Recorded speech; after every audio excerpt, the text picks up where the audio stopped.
बड़ी मशक्कत के बाद एएसआई की हत्या आरोपी जवान को पकड़ने में पुलिस हुई कामयाब।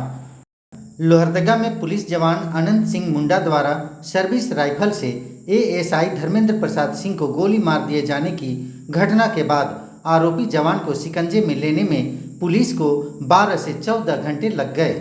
एसपी हारिस बिन जमा के नेतृत्व में पुलिस के अधिकारी और जवान रघु टोली स्थित उसके घर के चारों ओर रात भर डेरा डाले रहे। कभी टीयर गैस तो कभी रबर बुलेट का इस्तेमाल करते रहे। घर के अंदर राइफल और बड़ी मात्रा में गोलियों के साथ मौजूद पुलिस जवान को पस्त करके इसे पकड़ने का पुलिस का इरादा था, जिसमें सुबह होने के बाद ही इन्हें कामयाबी मिली। काफ़ी समझाने पर जवान ने सरेंडर किया। उस वक्त वह हाफ पैंट और गंजी पहने हुए था, सर पर गमछा भी लपेट रखा था। इधर धर्मेंद्र प्रसाद सिंह को सदर अस्पताल में डॉक्टरों ने मृत घोषित कर दिया। घटना की जानकारी पाकर दिवंगत एएसआई के परिजन बोकारो से तड़के लोहरदगा पहुंचे। मृतक के ससुर देवी प्रसाद सिंह, बहन रूपा सिंह और अन्य परिजनों ने लोहरदगा पुलिस पर आरोपों की बौछार कर दी। इन्होंने कहा कि गोली लगने के बाद करीब 4 घंटे तक धर्मेंद्र प्रसाद सिंह तड़पते रहे, मगर पुलिस ने उनकी मदद नहीं की। उल्टे आरोपी जवान को पकड़ने के लिए चलाई गई टीयर गैस की वजह से उनकी जान चली गई। अगर चाहते तो पुलिस बुला के हो जाता, पकड़ के 4 घंटे तक तड़पते रहा। हॉस्पिटल नहीं ले गया मेरे भाई। बचाओ बचाओ चिल्ला रहा था। एसपी डीएसपी बैठ के वीडियो बना रहा था। टीयर गैस छोड़ के मार दिया मेरे भाई को। टीयर गैस छोड़ के मार दिया मेरे भाई को। उसके मुंह से पानी निकल रहा था। ऐसे ही हम लोग को खबर मिला उनकी मृत्यु का, तो हम लोग बोकारो से चल दिए और 3:45 बजे यहाँ पहुँचे। तो प्रशासन, पुलिस प्रशासन जो है मुख्य दर्शक बनी हुई थी। अगर पुलिस प्रशासन क्विक एक्शन लेती तो शायद धर्मेंद्र बाबू बच जाते। और उनके अगल बगल के पड़ोसी लोगों का कहना है कि बचाव बचाव कर रहे थे, लेकिन पुलिस तमाशबीन बनी हुई थी। और पुलिस अफसर लोग का कहना है कि मर्डरर का मानसिक स्थिति ठीक नहीं था, इसलिए गोली चलाया। तो मेरा कहना है डीजीपी साहब से और मुख्यमंत्री जी से कि अगर मानसिक स्थिति ठीक नहीं थे तो सार्जेंट क्यों उसको ड्यूटी में लगाए हुए थे, और एक प्राइवेट डेरा में हथियार कैसे ले गया और गोली कैसे चला दिया। मेरा यही कहना है। और शुरू से ही पुलिस प्रशासन को नेग्लिजेंसी देख रहे हैं। वो केस को नीपापोती करना चाह रहा है।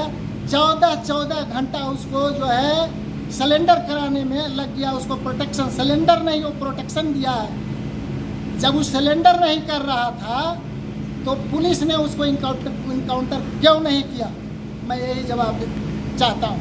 स्थिति खराब थी तो सार्जेंट और एसपी क्यों ड्यूटी में लगाया, और इंसास राइफल या मान लिया SLR राइफल कैसे डेरा में रखे हुए था, इसका जिम्मेवार कौन है?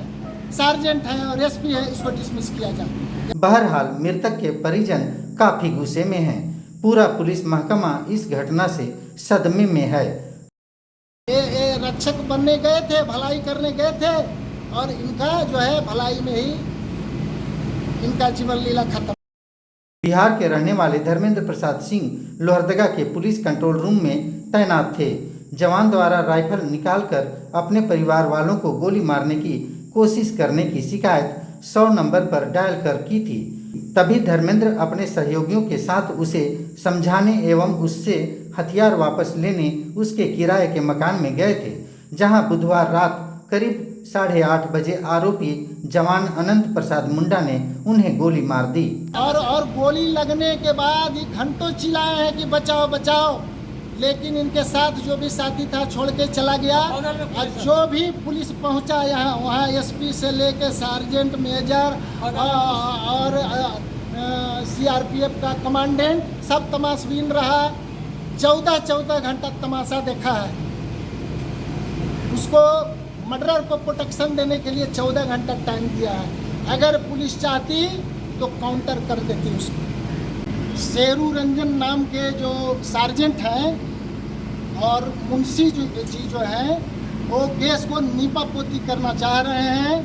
और शेरू रंजन जी ने जब ये प्रचार किया जा रहा है रात से कि उस लड़के का मानसिक स्थिति ठीक नहीं था, इसीलिए उसने गोली चलाया, तो शेरू रंजन जी सार्जेंट साहब आपने उसको ड्यूटी क्यों दिया और आपने उसको राइफल कैसे दे दिया डेरा में रखने के लिए? तो मैं आईजी साहब से और डीजीपी साहब से अनुरोध करते हैं कि शेरू रंजन जी को और मुंशी जी को जो डिसमिस किया जाए, फांसी की सजा दिया जाए, सीना में गोली मारे हैं। आने पर पता चला कि उनकी मृत्यु नहीं हुई थी। बगल वाला कोई बताया कि वो चिल्ला रहे थे और आधा घंटा तक वो चिल्लाते रहे बचाने के नाम पर कि उनको बचाया जाए। और एक गोली लगने के बाद इसका साथी जो भाग गए, उसके बाद ये लोग पुलिस आया तो वहाँ सटा नहीं क्योंकि उसको हथियार है। हथियार रहने के बाद ये लोग सट के और उसको गोली फायरिंग की रिकवरी करके इनको हॉस्पिटल ले जाता तो वो बच सकते थे, क्योंकि 45 मिनट तक रिपोर्ट है वहाँ पर बगल वाले लेडी सब बोल रही थी कि 45 मिनट तक ये बचे हुए थे, चिल्ला रहे थे कि बचाओ। और पुलिस वाला तक देख के डर से कुछ सट नहीं रहा था और बचाने की कोशिश नहीं किया ये लोग। और अभी से 12-14 घंटा तक ये लोग वहाँ कोई सटा नहीं, क्योंकि हथियार है। जैसे लगता है कि भाग रहा था तो वहाँ से सब पुलिस भाग रहा था। एक बार वो करता था तो यही लोग भाग जाता था। 100 हथियार है, ये लोग भाग जा रहा था और वो रूम में था, ये लोग भाग रहा था बाहर से। बताइए कि क्या, और उसको बचाया जा रहा है। उसको 14 घंटा के बाद लाश हमारे सूख गया, मर के छटपटा के मरे हैं कि छटपटा के मरी है। प्रशासन का निगलेंसी है और उसको बचाया जा रहा है कि ये मानसिक तो कुछ नहीं है उसको। मानसिक तो हथियार थाना से लेके यहाँ कैसे आ गया, सरकारी हथियार लेके कैसे आ गया। और जो अफसर इस पे है उसको डिसमिस किया जाए और मानसिक का कोई खराब नहीं है।